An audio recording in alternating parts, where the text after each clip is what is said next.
Dave, Mike Smith made some big saves early, and then you guys really seemed to take the game over and capitalize on your chances. What'd you like about tonight? You always, I know as a coach, there's some things that you want to work on, so I guess kind of give me both.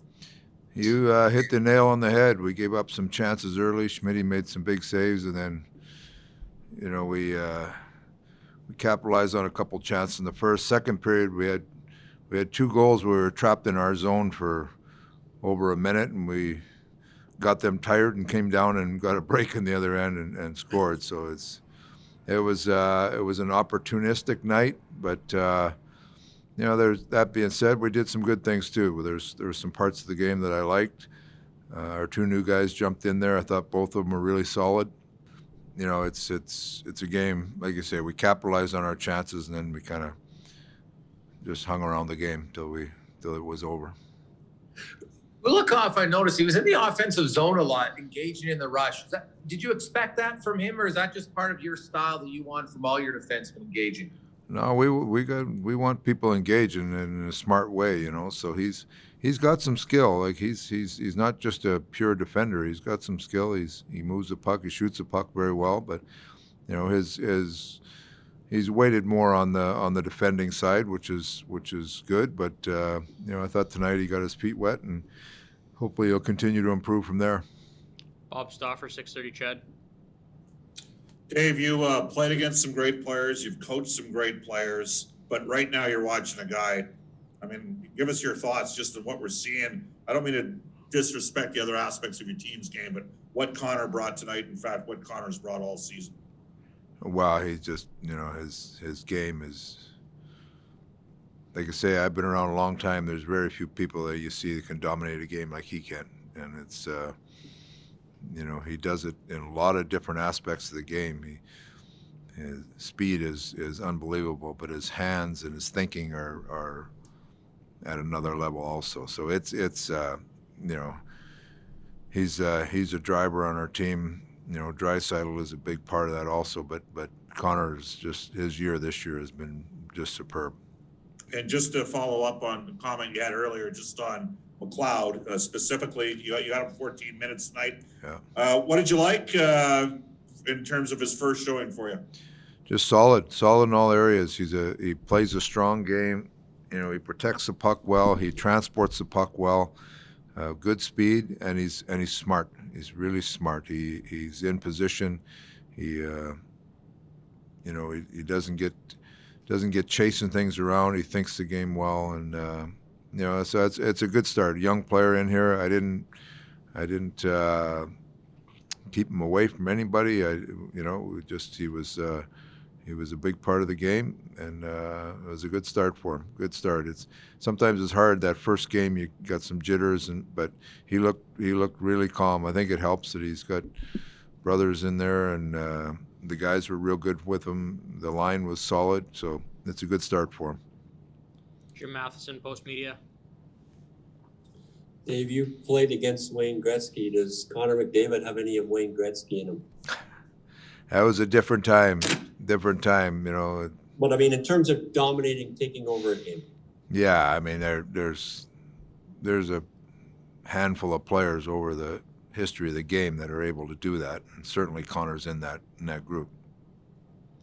And in terms of Kulikov, I guess we forget that he was playing in the National Hockey League when he was only 18 years old. Yeah. He was a draft pick. Yeah. So, he was a first-round draft pick, and while for the years he's been kind of a defensive defenseman, he was an offensive defenseman as a junior, and he was in the NHL at 18. Maybe we forget that.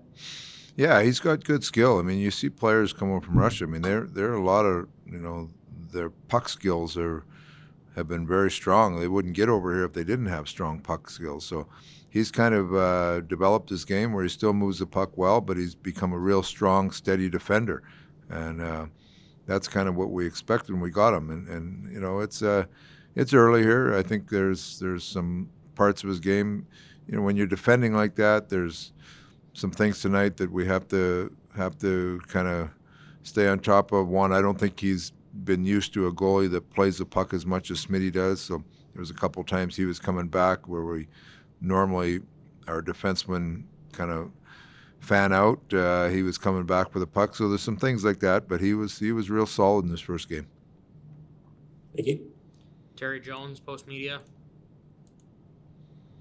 Oh, can you, Dave, just discuss for a minute when you got here, Connor had already been a Hart Trophy winner and a scoring champion and all that sort of thing. Yeah. But from the time you got here until now, have you noticed an improvement in his play as well?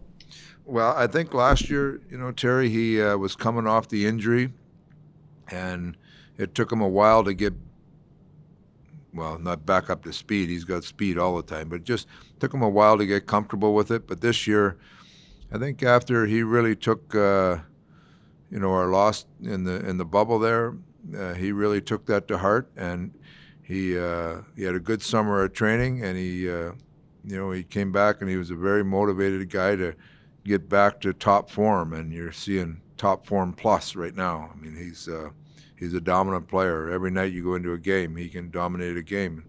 Tonight was one of those games. And do you have any theory why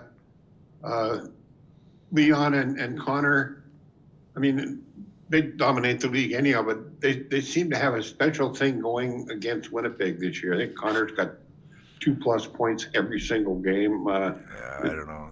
You can say that about a lot of teams, though. It just is what it is. They've there's some teams that I think I read something that Wayne was talking about that yesterday or today or something that Wayne said sometimes there's teams where you just seem like the puck follows you around, or you get you have some luck against, and I think that's the way it's gone for Connor this year. Daniel Nugent-Moman, The Athletic. Dave, with the way that Connor McDavid is playing, and even the combination of him and Jesse Puljujarvi, they've been together for a long time. Do you think that kind of connection would allow you to then stick with Draisaitl, Yamamoto, and Nugent-Hopkins as a line? You like the balance that you're kind of creating there? Well, we're trying to search for that. That's why we're trying some different things. I thought that Cahoon was a good fit on that line tonight. He played well, so we'll see how it goes. But we're trying to. That's one of the things we've talked about as a group here. We got to try to improve our balance throughout our lineup, and tonight was a step in that right direction, hopefully. And as well as McDavid has played all year and tonight, can you envision anyone else being the MVP of the league this year? Well, I'm sure there's some players that have played very well, but from my vantage point, I get to watch him every night, and I know what he does for our team. It would be hard to imagine a player had more impact on their team than Connor has on ours. Tony Brower, Oilers TV. Hey, Dave, Leon Draisaitl becomes the highest scoring German of all time with 488 points in just 468 games. Can you talk about what that means to you guys as a group to see a teammate succeed like that, and what this could mean for German hockey moving forward? Well, the players acknowledged that after the game in the dressing room. They were very happy for him, which is good to see. But it is an amazing feat. You look at a young German player that grows up over there. He comes over. He's got to change cultures, change the style of play a little bit, and come over and succeed like he has. He's a superstar. I mean, he's a legitimate superstar in the league, and it's not surprising to me that he becomes the leading scorer in Germany. He's the best player I've ever seen from Germany over here, and there's been some good players, but he's certainly the best that I've seen here. Another milestone tonight, Alex Chiasson recorded his 100th career NHL goal. Can you talk about the importance of his presence in the locker room as a leader? Yeah, he's real solid. He's a good pro. He understands his role on our team. Puts the work in every day in practice or whatever it may be, and he's just a good pro. He's one of the guys in our room that's won a cup before, so he's got a strong voice in there, and he's been a good player for us. Thank you. Last question, Jim Matheson. Dave, you talked about Mike Smith earlier. In a 6-1 game, I guess it gets lost that your goalie makes some good saves early in the game. Like, we always talk about that. Oh, the goalie keeps us in the game when the other team's storming you early. Is it overrated or not? No, it keeps you in the game. It gives you a chance to, like, he made those saves early. We get behind early, now you're chasing the game. It's a different game. So those saves are huge saves. And when you see Connor McDavid with a breakaway, are you thinking, well, it's the one player in the league, nobody's catching him? Sometimes guys get breakaway and defensemen kind of catch him. When you're on the bench and Connor's got a breakaway, you're thinking to yourself, okay, maybe you'll score, maybe you won't, but I know for a fact nobody's catching. Well, when he's coming from his own blue line, it's hard to catch him. That's for sure. There's not many people that I've seen in the league that can catch him. So, from where he got that one tonight from almost the defensive blue line, that's hard to catch. That's for sure.